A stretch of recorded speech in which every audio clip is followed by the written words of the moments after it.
በጣም ትፈሪዋለሽ እንዴ? በጣም ነው እንጂ የሚፈራው። ለምን? ማንነቱ ነው። አሁንም ወታደር ነው ካለ አለ ነው። እና ምን አስበሻል? ማለቴ ፍቅረኛ ምናምን? ኧረ ተይ ልኑርበት።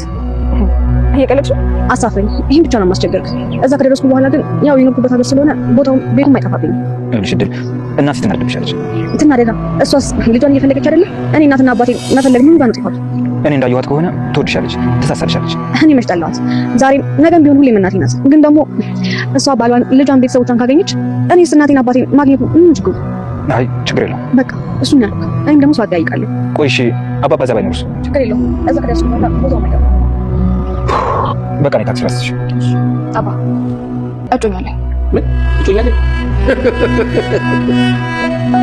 እጮኛለሁ ያልሽው? አሁን ሽማግሌ ሊመጣ ነበር። እኔም ደግሞ እዚህ ስመጣ ለሱ ደስ ብሎኝ ነበር። ግን ደግሞ አንተ ልብህን አጠነከርከው። የትም ዞረሽ የማንንም ዱር ይዘሽ ቤት ልትመጪ ነው? እኔ ከዚህ ጋር ከወጣሁ 6 ዓመትና ከዚያ በላይ ሆነኛል። ይሄ ማለት ደግሞ በጣም ትልቅ ሰው ነኝ ያለው ማለት ነው አባዬ። ማንም ይሄን አድርጊ ያንን አድርጊ ማለት አይችልም። ይኸውልሽ ቱት፣ እኔ ካልኩሽ እጪ ውልጥፍ ብትይ አባትሽ አይደለም በሞት እንኳን ቀብሬ ላይ እንዳትቆሚ። ምን? አዎ ደጀኔ ናቁጡ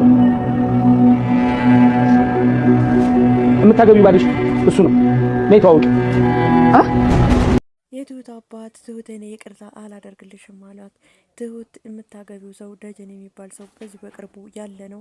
ይህንን ባታገቢና ከቃሌ ብትወጪ መቃብሬ ላይ እንዳደርሽ ብለው አስጠነቀቋት። ትሁት አሁን ላይ በጣም ከባድ ፈተና፣ ከበፊቱ የባሰ ፈተና ውስጥ ገብታለች።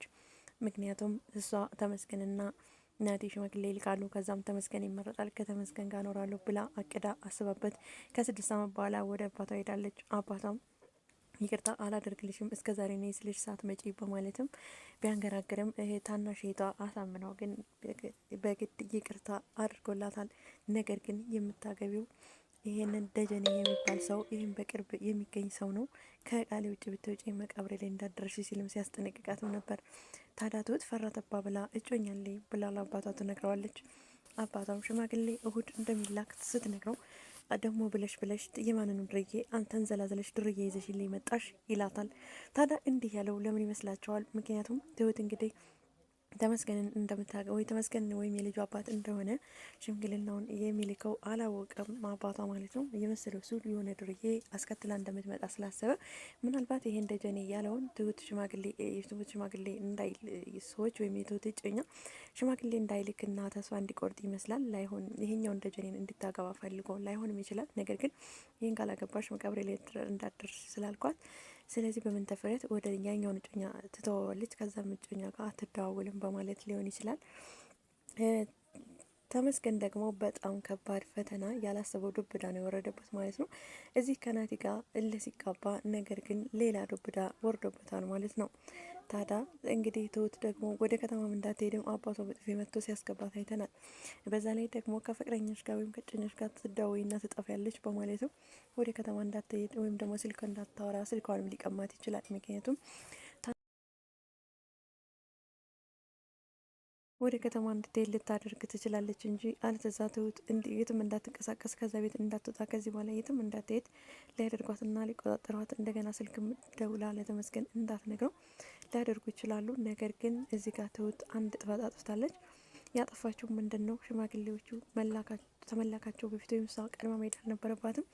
ለአባቷ ሽማግሌ እንደሚላክ ውድ ነግራቸው ከዛ አባቷ ፈቃደኛ እና ፍላጎት ካላቸው ነበር መሄድ የነበረባት ማለት ነው።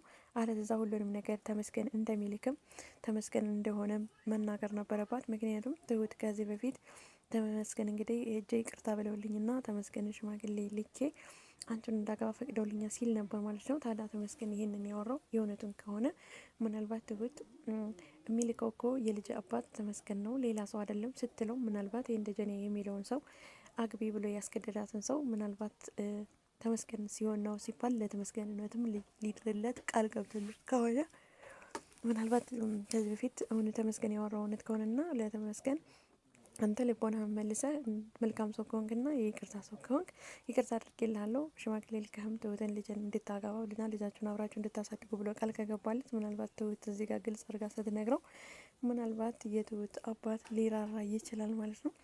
በሌላ በኩል ናቲ እንግዲህ ያመጣውን ለተመስገን መግደያ መርዝ ትሁት ቀይረዋለች ማለት ነው። ምንም በማያረግ መርዝ አስቀምጣ ሄዳለች ማለት ነው። ምክንያቱም መርዙን እድል ከሶፋ ጀርባ ስደበቅ አይታ ስለነበረ እንግዲህ ትሁት ለተመስገን አንድ ቀን ተሰጠውና ሽማግሌ ሳይላክም ተመስገንን ጉድ ታደርግብኛለች ወይም ትገለዋለች በማለት ፍራቻ እንግዲህ መርዙን በሌላ ነገር በማይገድል ነገር ቀይራ ትሄዳለች ማለት ነው። ታዲያ እድልም እንግዲህ መርዙን ከሰጠችው በኋላ ናቲ ምንም አልሆነም ነበር። ታዲያ ናሲም ተነስቶ ወደ ቤቱ ሄዶ ነበርና በጣም ግራ ተጋብታለች ማለት ነው። ታዲያ እናቷንም አንድ ሰው ለሆነ መድኃኒት ተሰጥቶ ቢሞት ያ ማን ነው ተጠያቂው ስትል ነበር። እንዴት እንደዚህ አይነት ጥያቄ ጠየቅሽኝ? እሱን ደግሞ ያው የሰጠው ሰው ነዋ ስትል ትመልሰላታለች ማለት ነው። የሰጠው ሰው ስትይ ታዲያ በምን ይታወቃል ስትልም ነበር። በምርመራና ስትላትም እድል ላይ ድንጋጤ ይታይ ነበር። እንግዲህ እድል መርጡን ስለሰጠሁት ይሞታል ብላ በጣም ፍራቻ ነበረባት ማለት ነው። ነገር ግን ተመስገን እናቴ ምንም አልሆነም ማለት ነው። ምክንያቱም እሱ የሰጣት የጨካኝ አረመኔ ገዳይ መርዝን ሳይሆን የሰጠችው ትሁት በሙሉ ልቧ ወደ ቤተሰቦቿ የሄደችው ያንን እንደቀየረች ስላወቀች ነበር ማለት ነው። ምክንያቱም ገዳይም እንደሆነ ስላወቀች ያንን ነገር ቀይራ ነው የሄደችው ማለት ነው። ምክንያቱም ተመስገን ብትሰጠውም ምንም አይነት ጉዳት እንዳያደርስበት ማለት ነው። ነገር ግን ትሁት ብትሄድም እንዳሰበችው አልሆነላትም ማለት ነው። ትሁት ከዚህ በኋላ ወደ ከተማ እንዳትመጣ ታገዷትና ስልክም መደዋወል እንዳትችል ካደረጓት በጣም ትልቅና ከባድ ፈተና ነው የገጥማት ማለት ነው። ከዚህ በፊት የባሰ ፈተና ይገጥማታል ማለት ነው። ምክንያቱም አባቷ እዚህ ጋር ሊረዳት አልቻለም። ሽማግሌ ሌላክ ነው ስትል የማንንም የከተማ ወጥተ ይዘሽ ልትመጭ ነው ወይ ዱርዬ ይዘሽ ልትመጭ ነው ወይም ሲላት ነበር ማለት ነው። እንግዲህ የትሁት አባት እየሳለውና ያሰበው ሌላ የሆነ ዱርዬ የሆነ ሰው ይዛ እንደምትመጣ ነው ማለት ነው። ታዲያ ይህ ደጀን የሚባለው ሰው ምናልባት የእውነት ትሁትን ፈልገዋት ለትሁትን ለእውነት ሊድሯት ፈልገው ይሆን? ምናልባት ቶቶ ብለው ምንም ሽማግሌም ሳይላክ ምናልባት ሰርጉን አፋጥ ነው ትሁት የደጀኔና ገብታ እንድትቀመጥ ሊያደርጉ ይችላሉ ማለት ነው። ትሁት ደግሞ ከማትፈልገው ሰው ጋር መኖር ያው አትፈልግም ማለት ነው። አስኔ እኮ ከ18 ዓመት በላይ ሞልቶኛል አልፎኛል ከዚህ ቤት ከወጣሁ እንኳን 6 ዓመት አልፎኛል ስትልም ነበር። እንግዲህ ከ6 ዓመት በኋላ ስመለስ ዛሬ እናንተ ያላችሁትን ላደርግ አልችልም፣ ምክንያቱም በራሴ የሚመራ ልጅ ነኝ ስትልም ነበር ማለት ነው። አባቷ ግን በሞት እንኳን መቃብሬ ላይ እንዳደርሽ እያለም ሲያስፈራራት ነበር ማለት ነው። ምናልባት እንግዲህ ትሁት ይሁን አጋጣሚ ፈልጋ ከእህቷ ጋር ከዛ ቤት እንድትወጣ አድርጋት ወደ ከተማ ጠፍታ ለተመስገን ልነግረው ትችላለች እና ተመስገን በአስቸኳይ ወደዚህ ማስቀድሞ ሽማግሌ ምናልባት ሊልክ ይችላል። አባቷም ደግሞ ተመስገን መሆኑን ካወቀና ወይት ለተመስገን ከዚህ በፊት ቃል ገብቶልክ ከሆነ ደጀኔ ትዛ ተመስገን እንድታገባ ወይም ተመስገንን ከተመስገን ጋር እንድትኖርና ልጇን እንድታሳድግ ሊፈቅድ ይችላል። ናቲ ግን ምን ጊዜም ምርጫ እንደማይኖረው ነው ማለት ነው። ምክንያቱም ተመስገን ግን በፊት ስለሚያውቁትም ሄዶ ይቅርታም ስለጠየቀ እንደገና ልጅ ስላለቻቸው አብረው ሆነው እንግዲህ ልጃቸውን ሊያሳድጉ ብሎ ሊፈቅድ ይችላል ማለት ነው። እንግዲህ ቀጣይ የትሁት ሽምግልና እሁድ ሲላክ ምናልባት ሽማግሌውን ተመስገን እንደሆነ የሚልከው ሲታወቅ የትሁት አባት እሺ ይል ይሆን ተመስገንን ወይስ ደጀኔን እንድታገባ አስገድደው እየድሯት ይሆን? ወይስ ትሁት ደግሞ በታናሽቷ እርዳታ ምናልባት ከዛ ቤት ጠፍታ ወደ አባባ ቤት ወይም ወደ ተመስገን ትመጣ ይሆን የሚለውን በቀጣይ ቪዲዮ ይዤላችሁ መጣ ይሆናል። ለዛሬ እዚህ ላይ ያበቃው። በሌላ ቪዲዮ እስከምንገናኝ ድረስ ሰንብቱ። ባይ ባይ።